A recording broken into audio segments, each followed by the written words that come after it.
Assalamualaikum warahmatullahi wabarakatuh. Nama saya Muhammad Fadil Sasongko. Di sini saya akan menjawab UTS dari mata kuliah Sistem Basis Data, yaitu berisikan tentang ada 4 nomor. Yang pertama, soal nomor pertama itu ada buatlah uraian singkat terkait arti penting sistem pengolahan data berbasis komputer menggunakan sistem aplikasi basis data bagi UMKM. Nah, uraiannya itu adalah di mana apa sih pentingnya data yang berbasis komputer itu bagi UMKM. Nah, UMKM sendiri ini adalah usaha mikro kecil menengah yang biasa ada di masyarakat gitu loh.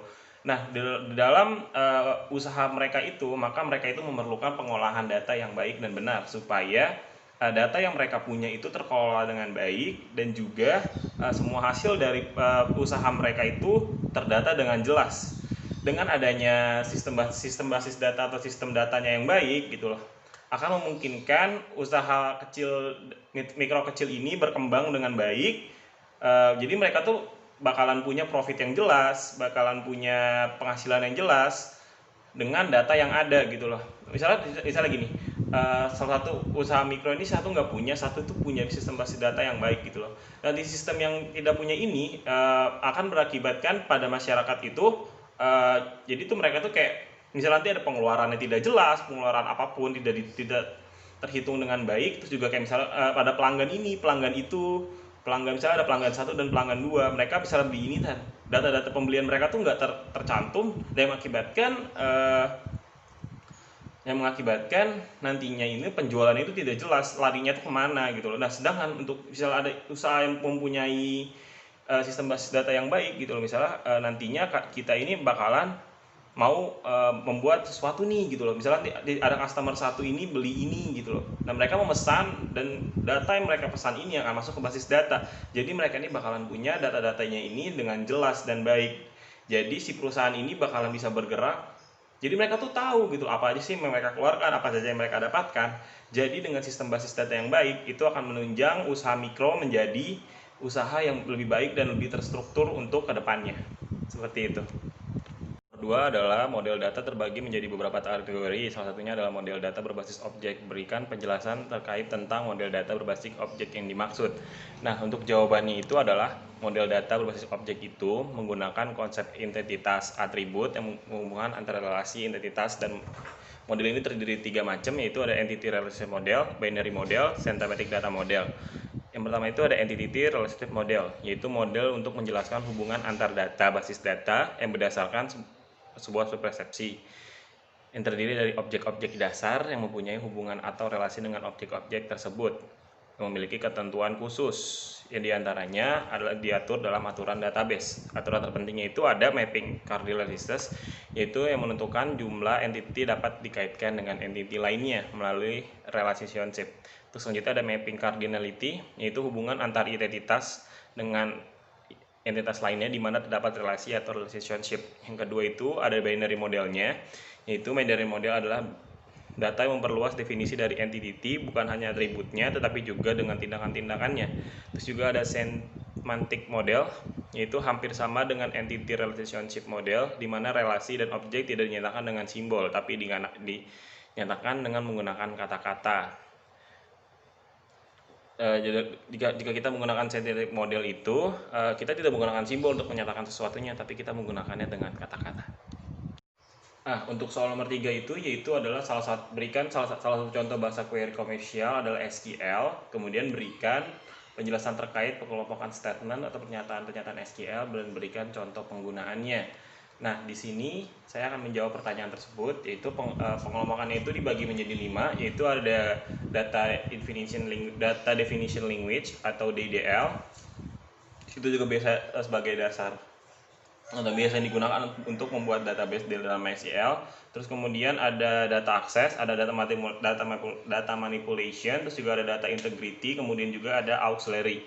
Nah, di sini saya akan menjelaskan apa aja sih isi dari kelima tersebut, yaitu dibagi menjadi 5. Yaitu pertama ada data definition language DDL, yaitu biasanya isinya itu ada create database atau sebagai perintah untuk membuat database, ada drop data atau drop database untuk memperlihatkan database, create tabel membuat tabel, drop table membuat tabel, create index, view drop, view filterable. Terus kemudian ada data manipulation language yang biasanya itu ada insert, select, update, and delete. Itu biasanya untuk mengedit sebuah tabel atau juga mengedit semua isian database.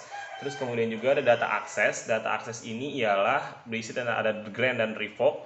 Terus data integrity ada recover tabel. Terus untuk auxiliary itu berisi tentang into, select into, of out file, load, dan rename tabel. Nah, jadi tuh biasanya tuh di sini tuh penggunaan ini untuk digunakan dalam penggunaan database. Dan juga berikut adalah contoh penggunaannya dari salah satu pengelompokannya. Selanjutnya adalah nomor 4, yaitu berikan contoh penggunaan perintah aggregate function dalam SQL. Sebelum itu adalah pengertian dari function aggregate function itu adalah untuk mengoleksi sejumlah data yang tersimpan dalam suatu field yang menampilkan dalam bentuk nilai tunggal. Biasa itu ada yang digunakan agregat itu ada sum, max, min, average, dan count. Nah, di sini saya itu ingin membuat database-nya dulu dengan data seperti ini. Nah, ini field-nya, data bakalan isinya itu bakalan seperti ini. Ini tabel untuk isiannya. Nah, yang pertama-tama kita buat dulu database-nya di sini. Create database db kantor. Kita namain itu aja. Oke, sudah dibuat. Kita gunakan db kantor. Nah, setelah itu kita buat tabelnya. Kita buat tabel ini, kita namain penggajian. Di sini tabel penggajian. Kita buat di sini create tabel penggajian. Nah, di sini saya sudah menyediakan. Oke, berarti di sini kita lihat tb penggajian. Salah, pakai kurang table tb penggajian.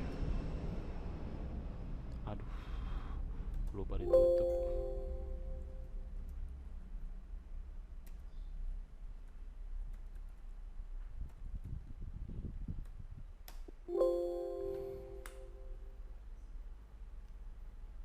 Nah, selanjutnya setelah tabel kita buat, nah di sini sudah terlihat struktur dari tabelnya tersebut. Di sini ada field nick, nama, tempat lahir, tanggal lahir, golongan pokok, tunjangan umum, tunjangan keluarga dengan tipe data untuk nick itu varchar dengan panjang field 8, nama dengan panjang dengan tipe data varchar panjang 30, tempat tanggal lahir pakai varchar 20, untuk primary key-nya kita taruh di nick gitu loh. Setelah ini kita isi tabelnya itu dengan isian seperti ini gitu loh. Ini untuk data dari tabel, data isian perusahaannya seperti itu.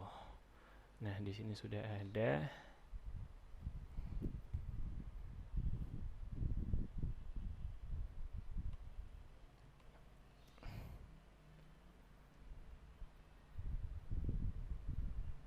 Oke, error. Oke, semua sudah ini, berarti tinggal kita lihat hasil setelah yang udah kita isi tadi. Select from tbl penggajian. Nah, ini merupakan tabel yang sudah kita buat. Nah, ini tabel isian yang akan kita gunakan untuk mencari bagian dari nah, di sini kita akan menggunakan dua metode, yaitu ada summary dan juga maksimal. Dan ini adalah kode untuk mencari summary.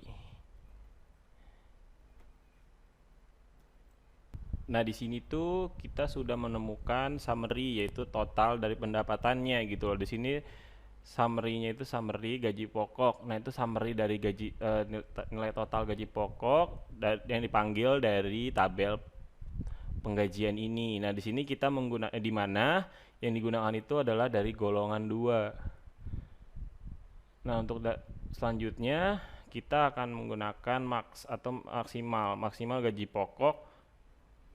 Berapa sih nilai maksimal dari gaji pokok? Nah, maksimalnya ini itu untuk gaji pokok itu ada nilai maksimalnya itu ada sekitaran 2 juta. Dan itu sekian dari saya untuk jawaban UTS kali ini. Jika ada salah-salah mohon maaf. Wassalamualaikum warahmatullahi wabarakatuh.